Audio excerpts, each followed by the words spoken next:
And that's what I've learned as I've gone on this journey of I want to be a master of manifesting miracles. It has nothing to do with what happens on the outside. And as I look back, for example, the big project that fell apart where the money got taken away and things didn't quite click and that business didn't work out. And I even lost a years-long friendship during all of that process. I don't look back with regret and say, oh no, well, this failed and I did this wrong and I did da-da-da-da-da-da. No, I look back and go, oh, it actually feels good to let that go. There were pieces of me I was sacrificing to force that to happen. So of course it needs to be taken away. And the way it got taken away, while it may not be ideal in a logical sense, was the easiest way to leave that project with causing the least ripples. But here's the thing. Our conscious mind, whenever something happens that seems negative from our perspective that we currently have, we run around and try to fix it. But this is why it's so important. When I work with people on alignment, we're not just working on one piece. We're working on the spirit, the mind, the body, and the heart all in sync. The body being the nervous system.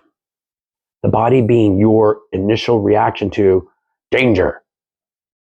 Sure, I'm not going to tell you that I had no reaction. There were times my body reacted and there was fear. And there was even a time I'm like, oh, I might be experiencing my first ever panic attack when this whole thing was falling apart. So what did I do? I took some deep breaths. Inhale, exhale longer than I inhale until my body calmed down, the cortisol levels went down, and I felt safe, realizing nothing is happening right now. It's all in my imagination of what could happen that might be bad based on my current beliefs.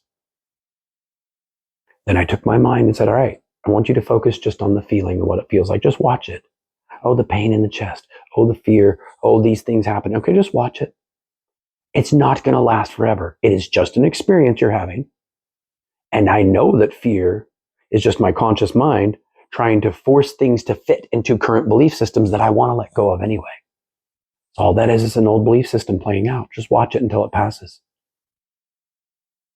And then to get back in alignment with spirit, I ask myself, now, what feels like peace? And whatever the answer is, I follow it. It doesn't matter what it is. I take that inspired action.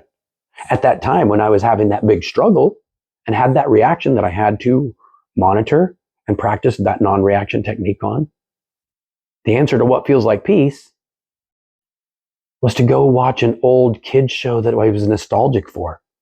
And it was simple and it felt good and I was fine. That was it. But that doesn't make any sense. You can't just go watch some old kids cartoon and it'll solve the problem. Right? Because I'm not solving the problem.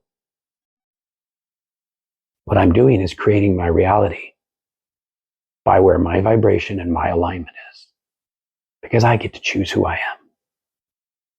And when I choose who I am, and I step into that identity, automatically the world shifts to match, which may include a lot of attachments that have a lot of energy on it crumbling around you.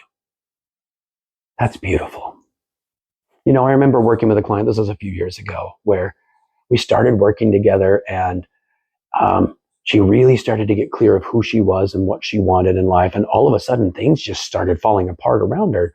And I remember she was kind of in the panic mode, in the fear mode. I said, hold on. Let's take a look at this.